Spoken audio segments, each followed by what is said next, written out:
February 17, 1943. North Atlantic Ocean, 300 miles south of Iceland. The body floated face down between the oil slicks, arms spread wide like a man embracing the sea. Lieutenant James Hickman of the SS Robert E. Peary spotted it from the bridge wing at 05:47 hours, just as the winter dawn turned the water from black to steel gray. He didn't report it. There would be dozens more before noon. The Convoy SC-118 had been dying for 3 days straight, and the sharks had learned to follow the smoke. Hickman pressed his frozen fingers against the bridge window and counted the shapes on the horizon. 23 merchant ships remained from the original 53. 30 vessels gone. 10,000 tons of food, medicine, and ammunition now resting 2 miles down in the cold dark. And somewhere beneath those gray waves, the wolf packs were still circling. The German U-boats had found them on Valentine's Day, a gift wrapped in torpedo wakes and screaming metal. Gross-Admiral Karl Dönitz had promised Churchill he would starve Britain into surrender, and for 72 hours it seemed he might succeed. The Robert E. Peary was a Liberty ship, one of the emergency cargo vessels America was building faster than Germany could sink them. Her triple expansion steam engine pushed her forward at 11 knots, slow as a dying whale in a sea of predators. Below her decks she carried 9,000 tons of wheat, powdered milk, and canned beef, enough to feed London for a week, enough to keep a nation breathing 1 more month. In her holds, between the cargo crates, 73 merchant sailors lived with a simple mathematics. The average Liberty ship lasted 8 months before a torpedo found her. They were on month 6. Hickman had stopped sleeping 3 nights ago. Every time he closed his eyes, he heard the sound. That terrible groaning shriek when the SS Tord went down 12 hours earlier, her spine broken by a single torpedo from U-boat 405. The explosion had lit the night like a newborn sun, and for 30 seconds he could see the men on her deck, tiny black figures running toward a stern that was already underwater. The escorts dropped depth charges for an hour afterward. They never found the submarine. They rarely did. The convoy moved in 9 columns, each ship precisely 600 yards from the next, a formation designed to minimize losses but guarantee that someone would always die first. The Canadian corvette HMCS Shediac led the convoy, her Type 271 radar sweeping the surface, searching for the periscope feather that preceded death. Behind her, the British destroyer HMS Vanessa prowled the flanks, her depth charge racks loaded and ready. But 2 escort ships protecting 23 merchants across 300 miles of ocean was like guarding a city with 2 policemen. The wolves always found the gaps. At 06:12 hours, the lookout on the foremast screamed. Hickman grabbed his binoculars and swung them toward the starboard beam. There, 2,000 yards out, a white line cut through the water. A torpedo wake, moving at 40 knots, aimed directly at the tanker SSHH Rogers in the next column. Hickman opened his mouth to shout a warning, but the distance made words meaningless. He watched in frozen silence as physics played out with mechanical certainty. The torpedo struck the Rogers amidships, directly beneath her cargo of 10,000 barrels of aviation fuel. The explosion didn't make a sound at first. It created a moment of absolute silence, as if the ocean itself had inhaled. Then the fireball erupted upward in a pillar of orange and black, climbing 300 feet into the gray sky. The concussion wave hit the Peary 10 seconds later, rattling her rivets and shattering the bridge windows. Hickman felt the heat on his face from half a mile away. The Rogers disappeared in less than 2 minutes, taking all 41 crew members with her. No lifeboats, no survivors, no time. But something was wrong. The escorts weren't moving. HMS Vanessa held her position, her signal lamps dark. HMCS Shediac made no turn toward the kill zone. On the Peary's radio, there was only static where there should have been urgent commands. Hickman grabbed the handset and keyed the transmit button. "The Nessa, this is Robert E. Peary. Confirmed torpedo strike. Request immediate." The radio crackled once, then a voice came through, broken and distant. Not English, not Allied. German. A calm, educated voice speaking in perfect English with only the trace of an accent. "Gentlemen of Convoy SC-118, your escorts have been delayed. You will proceed to grid reference AK-47 and reduce speed to 5 knots. You will not deviate. You will not scatter. Any ship that breaks formation will be sunk immediately. You have 12 U-boats surrounding you. We have been following you since Newfoundland." The voice paused. In the background, Hickman could hear machinery, the electric hum of a submarine running submerged. Then the voice returned, softer now, almost apologetic. "This is Kapitan Lieutenant Hoffman of U-257. I have new orders from Berlin. You are no longer being sunk. You are being taken. Maintain course and await instructions. Any resistance will result in the immediate destruction of your convoy. You have 5 minutes to acknowledge." Hickman stood with the dead radio handset in his hand, watching the burning oil spread across the water where the Rogers had been. Around him, the 22 surviving ships of SC-118 sailed forward into the gray morning. And somewhere below, in the crushing darkness of the Atlantic, 12 submarines moved into position for something that had never been done before. The convoy wasn't being attacked, it was being captured, and nobody knew why. February 17th, 1943. North Atlantic Ocean. 0627 hours. The silence after the German transmission felt heavier than the ocean itself. Lieutenant James Hickman stared at the radio handset as if it had transformed into a live grenade. Around the convoy, the other merchant ships continued their forward crawl, their smokestacks trailing black ribbons against the colorless sky. Nobody broke formation. Nobody scattered. They were prey animals in a perfect trap, and every captain knew that the first one to run would be the first one to die.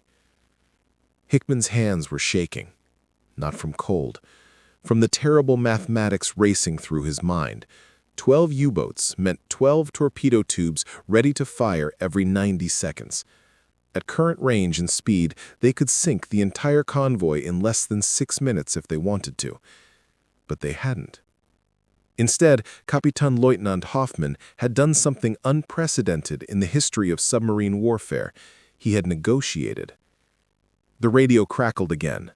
"Robert E. Peary, this is Vanessa. Do not acknowledge German transmission. Maintain radio silence. We are attempting to regain contact with Halifax." The British destroyer's voice was tight, professional, and utterly unconvincing. Hickman could see the Vanessa 3 miles ahead, turning in slow circles like a hunting dog that had lost the scent. Her radar mast swept back and forth, searching for submarine periscopes that were deliberately staying deep, invisible, patient. Behind Hickman, his first mate, Tom Patterson, finally spoke. His voice was barely a whisper. "What the hell do they want with us? If they're not sinking us, what are they doing?" Hickman didn't answer because he didn't know. The Atlantic convoy system was simple, brutal mathematics. Germany tried to sink 700,000 tons of Allied shipping every month. Britain needed 800,000 tons just to survive. Whoever won that numbers game won the war. But capturing a convoy? That wasn't mathematics. That was strategy. And it was terrifying.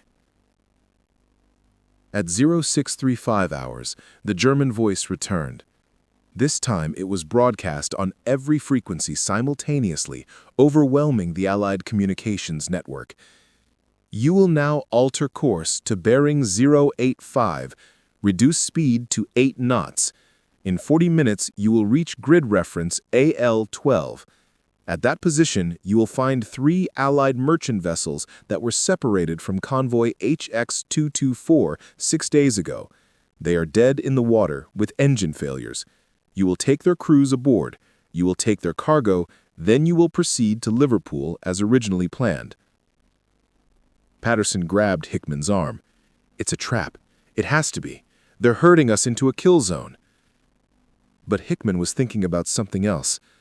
HX-224 had been reported missing with all hands on February 11th. 3 ships vanished without a trace in the mid-Atlantic, presumed sunk by U-boats. Except they hadn't been sunk. They'd been disabled, abandoned, left as bait or evidence, or something worse. The radio continued. You are wondering why we do this. The answer is simple. We want you to deliver your cargo to Britain. We want to feed London.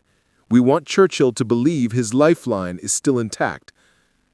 The voice paused, and for the first time, he heard something human beneath the professional calm, something that might have been disgust, or fear, or exhaustion.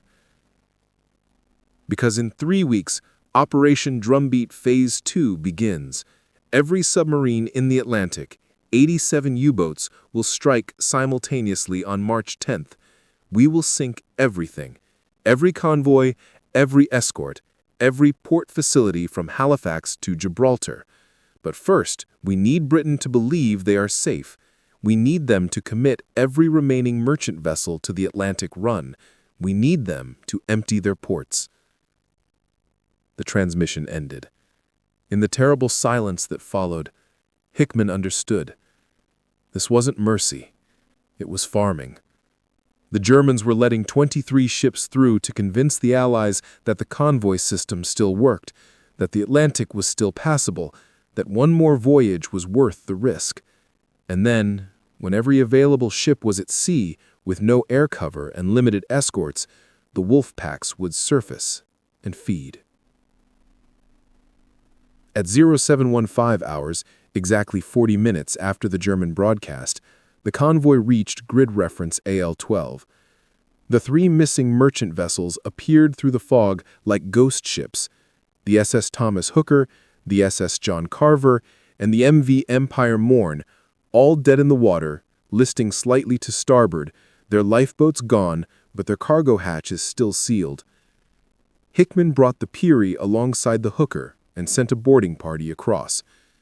They returned 20 minutes later, white-faced and silent. Patterson climbed onto the bridge and handed Hickman a logbook.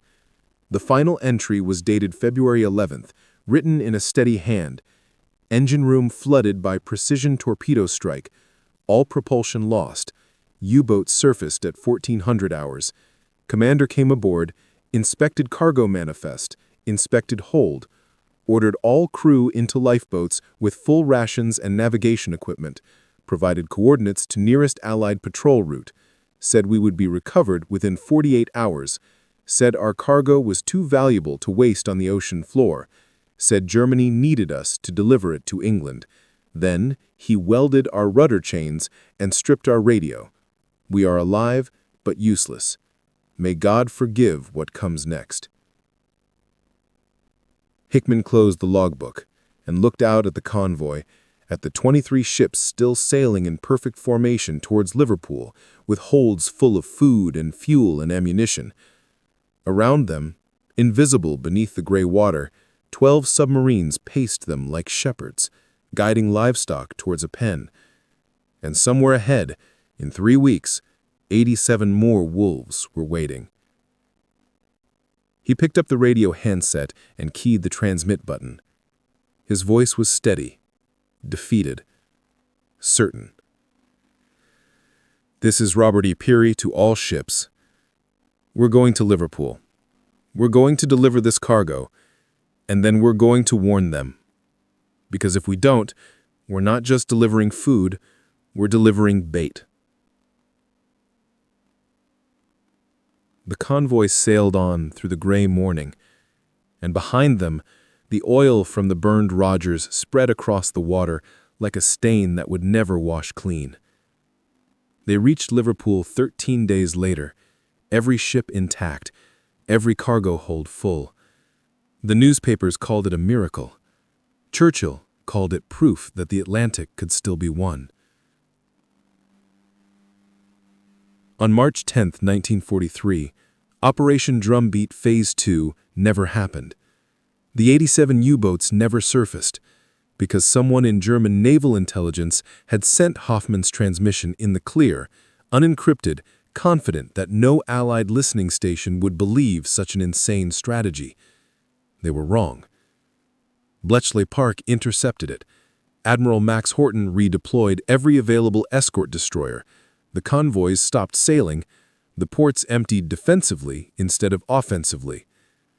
And Kapitänleutnant Hoffmann of U-257 was recalled to Berlin, court-martialed for breaking radio silence, and transferred to a minesweeper in the Baltic. He survived the war. So did Hickman. They never met, but both men spent the rest of their lives wondering if the transmission was a mistake or if someone, somewhere in the machinery of war, had deliberately chosen mercy over mathematics and saved a convoy by pretending to capture it. The Gray Atlantic keeps its secrets. It always has.